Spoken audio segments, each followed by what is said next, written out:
If you want to know how to add a background in Lucidchart, you're in the right place. In this tutorial, I'll show you the quickest way to change your Lucidchart canvas background, whether you want a simple preset color or a custom shade that matches your brand or presentation style. This is a really useful trick if you want your diagram to look cleaner, stand out more, or feel more professional. Before we jump in, if this video helps you out, make sure to hit that like button and subscribe for more easy software tutorials just like this one. It really helps support the channel, and it tells me to keep making more step-by-step guides for you.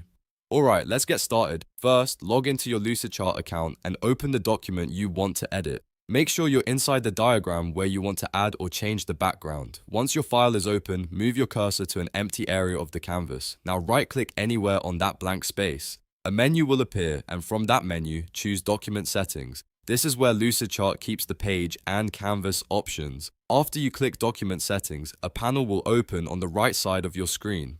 In that panel, look for the section labeled Canvas and Page. This section controls the overall look of your document, including the background area behind your shapes and text. If you don't see it right away, take a second to scroll through the settings until you find the background color option. Next, click the colored box next to background color. As soon as you do that, the color palette will open. This is where you can choose exactly what kind of background you want for your Lucidchart document. If you want something quick and simple, you can pick one of the preset colors from the palette. Just click the color you like, and Lucidchart will apply it instantly. If you want something more specific, you can also create a custom color. At the bottom of the solid section, you'll usually see a plus icon. Click that plus button and you'll be able to enter a hex code or use the dropper tool to match a color from your design. This is especially helpful if you're trying to match a company brand color, a slide deck theme, or another document style. Once you've selected your background color, you should see the change appear right away on the canvas.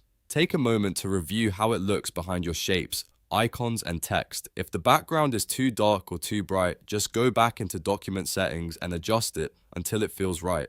Sometimes a subtle color works better than a bold one, especially if you want your diagram to stay readable. That's really all there is to it. You can now add a background in Lucidchart in just a few clicks, and you can always come back later to change it again if your design needs to be updated. Whether you're making a flowchart, a mind map, a wireframe, or a presentation style diagram, a good background can make your work look much more polished. If this tutorial was helpful, don't forget to like the video and subscribe for more Lucidchart tips, diagram tutorials, and quick how-to guides. Thanks for watching, and I'll see you in the next one.